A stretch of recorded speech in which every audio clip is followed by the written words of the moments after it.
Hi viewers, welcome to our channel. ప్రస్తుతం మనతో పాటు ఇమ్మంది రామారావు గారు సీనియర్ జర్నలిస్ట్ ఉన్నారు. వారితో ఒకసారి మాట్లాడదాం. సార్ నమస్కారం. సార్ నమస్తే బాబు. సార్, డైరెక్టర్ పూరి జగన్నాథ్ గారి పైన పోలీసులకు ఫిర్యాదు చేశారు సార్. అంటే రీసెంట్గా ఆయన ఒక సాంగ్ రిలీజ్ చేశారు డబుల్ స్మార్ట్ మూవీ నుండి, మారుముంత చోడ్చింత అని చెప్పేసి ఒక సాంగ్. ఇందులో కేసీఆర్ గారి ఒక డైలాగ్ని వాడారు, అది మా మనోభావాల్ని దెబ్బతీసాయని చెప్పేసి బీఆర్ఎస్ నేతలు ఆగ్రహం వ్యక్తం చేశారు. ఇవాళ ఇప్పుడు పోలీసులకు ఫిర్యాదు చేశారు సార్.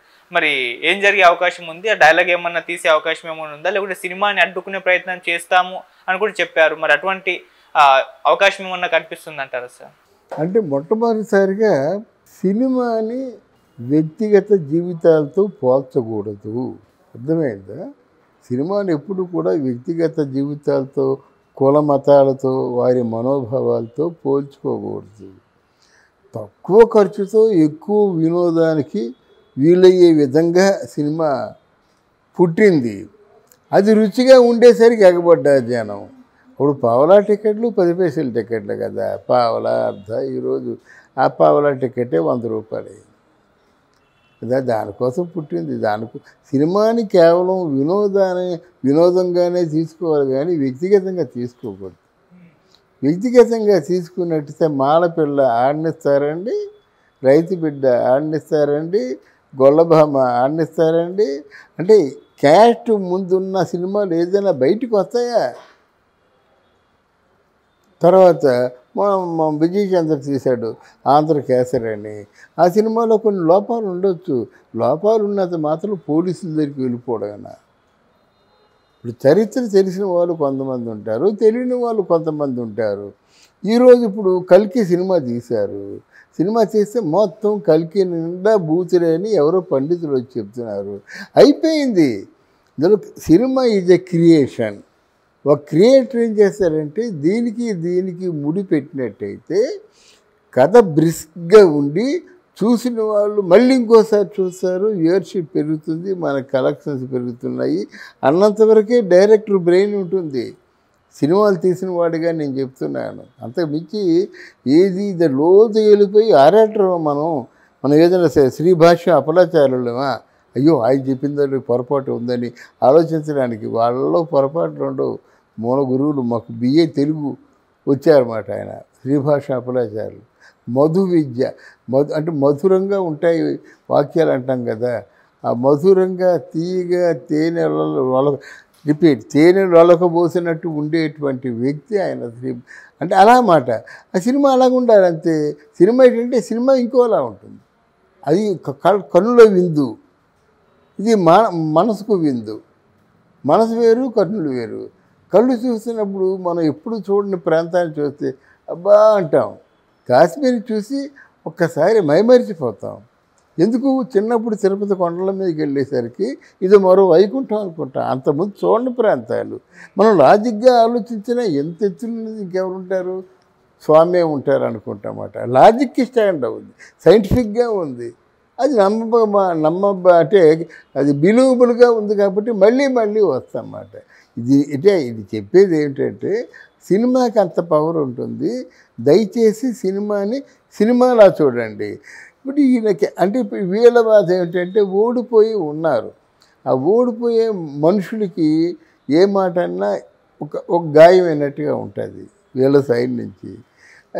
మన కేసీఆర్ మంచి చమత్కారి, మంచి అంటే వాచాలత్వం ఉంది, బాగా మాట్లాడగలడు, వాడుకున్నాడు. సినిమాలో తప్పేముంది ఇందులో? నీ మీద వ్యక్తిగతంగా ఆయనకి స్వార్థం లేదు, కక్ష లేదు, కార్పణ్యం లేదు. కానీ ప్రజలు ఎంజాయ్ చేశారు, తప్పేముందండి అందులో? అంతకుముందు ఓని బలబడ అని రేళంగా అంటుండేవాడు. అది వైశ్యులకు సంబంధించిన డైలాగు. అలా చాలా ఉన్నాయన్నమాట.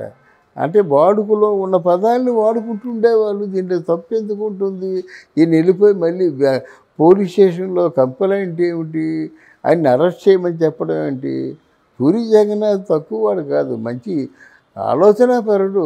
కొన్ని కారణాల చేత వెనకబడ్డాడు కానీ నాకు చాలా ఇష్టడైన డైరెక్టర్. అంటే అతిశయోక్తి కాదనుకుంటే నా దృష్టిలో ఆదుర్తి సుబ్బారావు డైరెక్టర్ అన్నమాట.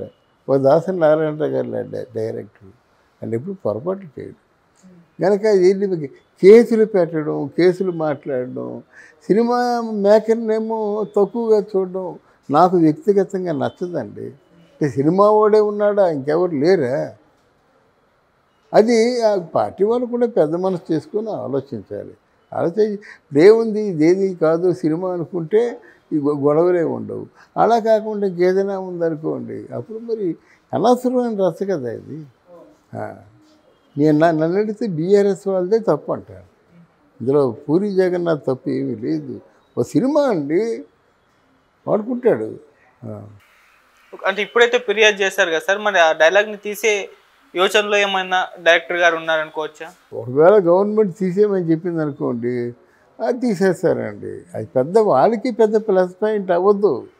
అంటే ఇక్కడ ఈగోలు దెబ్బతింటాయి అన్నమాట. ఒక డైరెక్టరు, క్రియేటరు ఆయన ఏదైనా ఒక ప్రయోగం చేసినట్టయితే దాంట్లో మాట తీసినట్టయితే శరీరంలోంచి ఒక ఆర్గాన్ని తీసేసినట్టుగా వాళ్ళు ఫీల్ అవుతారు డైరెక్టర్స్. అంతే, అంతకంటే ఏమొచ్చింది ఏముంది సార్? ఇది కూడా ఒక రకంగా ప్రమోషన్ అయింది సినిమాకు అని అనుకోవచ్చా? అంటే ఇప్పుడు ఇష్యూ రావడంతో ఒకసారి చర్చకైతే వచ్చింది కదా సినిమా గురించి, ఇది కూడా ఒక రకమైన ప్రమోషన్ సినిమాకి ప్లస్ అనుకోవచ్చా సార్?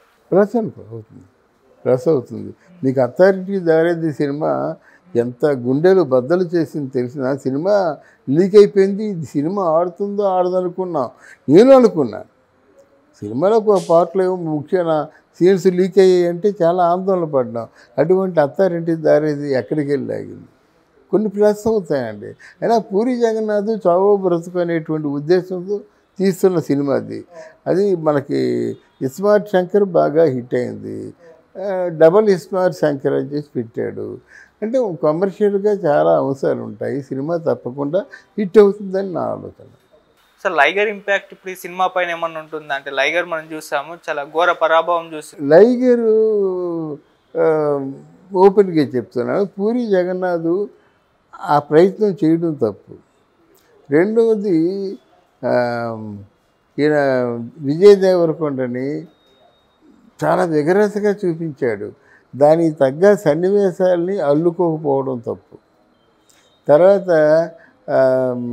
ఇది బాక్సింగు అలీ ఉంటాడు కదా, మహమ్మద్ అలీ, మైక్ టైసన్ ఉన్నాడు కదా, అటువంటి ఇంటర్నేషనల్ ఫిగర్ని పెట్టేసి మనం ఏం చేస్తామండి? మొదట అసలు అంటే బిగినింగ్ టు ఎండింగ్ ఆయన్ని చాలా ప్రధాన పాత్రగా దాన్ని ప్రపంచంలో ఎవడూ చూపించని విధంగా Mike Tyson Muhammad Ali, Mike Tyson sir, అదే మైక్ టైసన్ ఆయన. అటువంటి వాళ్ళు, అది కరెక్ట్గా నాకు తెలీదు, క్షమించండి. అయితే వాళ్ళు అటువంటి వాళ్ళతో సెంటిమెంటల్ సీన్స్ చేయించారనుకోండి, చాలా బాగుంటుంది అన్నమాట. అంటే ఎవరు ఊహించినటువంటి విధంగా వీళ్ళని మలుచుకుంటూ సినిమా తీస్తే లైగర్ ఎక్కడో ఉండేది. అన్ని హీరోగా